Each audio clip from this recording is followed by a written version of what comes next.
Hi, welcome back to the Listen Up Girl podcast, your daily LGBTQ plus news podcast. I am Zach Randall-Friedman, the host of the show.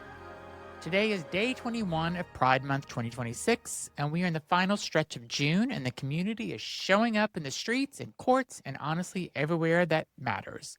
So let's get into it. First Capitol Pride concert is today in D.C. If you are anywhere near Washington, D.C. today, here's where you need to be. Pennsylvania Avenue, right in front of the U.S. Capitol, for the Capitol Pride concert. It's completely free. This year's lineup is stacked. Grammy award-winning bisexual country pop star Maren Morris is headlining. She'll be joined by queer rapper Likili 47, freestyle legend Lisa, Toronto DJ and producer Harrison, and the freshest winner in drag history, Myki Meeks, who just took the crown on RuPaul's Drag Race Season 18. The festival kicks off at noon and runs until 10 p.m. and wraps up with a Capitol Sunset Dance Project. The Capitol Pride Alliance put it perfectly.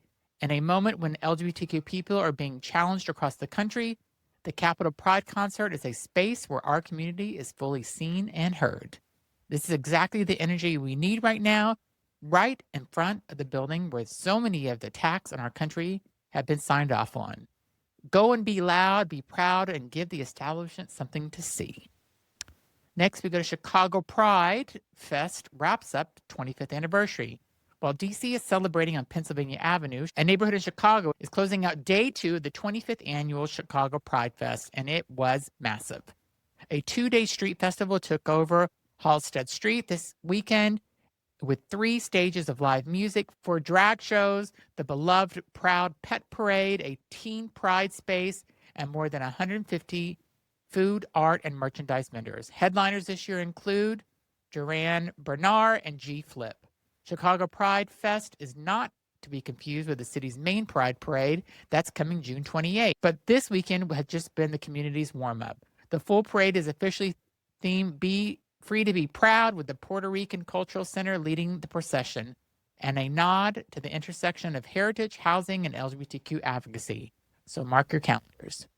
Next, House of Dragon Season 3 premieres today with non-binary star Emma Darcy. It's Pride Month needed one more reason to celebrate today. Here it is. House of Dragon Season 3 drops tonight on HBO and Max, and at the center of it all is a non-binary British actor, Emma Darcy. Reprising their role as the Queen Targaryen, Darcy has been one of the most visible non-binary stars working in a major television right now, and they are not quite about what that means. In a recent interview ahead of the premiere, they said, and I love this, that being visible as a non-binary person is the only meaning I can see in having a public profile. They also spoke openly about being in a turbulent time for the LGBTQ plus community and do my job. I know that this is a great privilege. Season 3 consists of 8 episodes and runs through August. The red carpet premiere was held in London on June 8th. If you haven't started the series, there is no better time than now. And tonight's premiere is a moment for our community to celebrate one of our own, doing it at the highest level of the industry. Our next story, Castro bars are scanning your face and the community is not happy. Here's a story that started as a local San Francisco issue and is now rippling through the entire queer community, and it should. Several bars in the Castro, the iconic LGBTQ plus neighborhood in San Francisco, have quietly installed facial recognition technologies at their door. The devices are called Patreon Scan Guard Plus, made with Canadian company called Surveil Data Systems. They're being marketed as bars as a way to identify IDs and flag banned Patreons. But here's what they're actually doing: collecting your name, address, gender, and biometric data the moment you walk in. Privacy advocates and digital rights organizations are raising the alarm and are for a very specific reason. One person summed it up in a social media post that they went viral. They worried about a corporation keeping a list of gay people in 2026.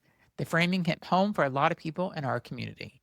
A lawsuit has already been filed in Illinois, alleging Patreon Scan collected biometric data from event goers without consent, and LGBTQ plus advocates note the biometric data is in the wrong hands, or in the hands of an increasingly hostile federal government.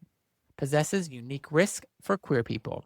The Castro's own history is built on being a safe haven, a sanctuary where you could exist without surveillance or fear. This deserves every ounce of pushback it's getting. Next, Canadian teens arrested for burning a school's pride flag. A story across the border that underscores a disturbing trend. Hate crimes targeting LGBTQ+ communities are continuing to rise even during Pride Month. Two 18-year-olds in Ontario, just outside of Toronto, have been charged with mischief in connection with a hate crime after allegedly tearing down a pride flag from the local secondary school and setting it on fire. York Regional Police identified the two suspects after the incident, which took place on the night of June 8th. Police confirmed that they are treating it as a hate-motivated crime. GLAAD's alert desk have reported that June 2025 saw nearly 400% more anti-LGBTQ hate incidents than June of 2022, when they first started collecting data. That trend is getting worse, not better, as pride visibility increases. Hate crimes don't happen in a vacuum. They're fueled by rhetoric from public leaders who have spent years demonizing our community. Charges matter and accountability matters. And then next, federal whiplash, trans health in prison, blocked, briefly unblocked, and then blocked again. And finally, a story about a single day in court that felt like whiplash, and it happened just 2 days ago. On June 18th, the U.S. Court of Appeals for D.C. District Court issued an order that would have briefly allowed the Orange Convicted Felons Administration to begin enforcing a policy that strips transgender people in federal of access to gender-affirming care. But before the day was even over, the lower district court judge stepped back in and granted a new preliminary injunction against blocking the policy. The case has been bouncing through court since late 2024. The policy in question will prevent trans people in federal custody from receiving hormone therapy and other gender-affirming care that AMA and the APA and other major medical organizations say is medically necessary. Advocates for trans incarcerated people have had to fight court order by court order just to protect access to care that should be considered a basic human right. The administration keeps pushing, the courts keep pushing back, but the fact that we're having this fight at all over whether trans people in prison deserve basic medical care says everything about where we are in 2026. So that is your news for Sunday, June 21st, the 21st day of Pride Month 2026. 9 days left in the month, and I'm not going anywhere. If Listen Up Girl has been your news source for this Pride season, please take 30 seconds and leave a rating and a review wherever you're listening. It genuinely makes a difference in how people find this show. Follow us, subscribe so you never miss a day, and share today's episode with someone who needs to hear it. You can find me on social media at TheRealZachRE. Now go enjoy your Sunday, and if you're in DC or Chicago, get out there. The community is worth celebrating every single day. Thanks for listening.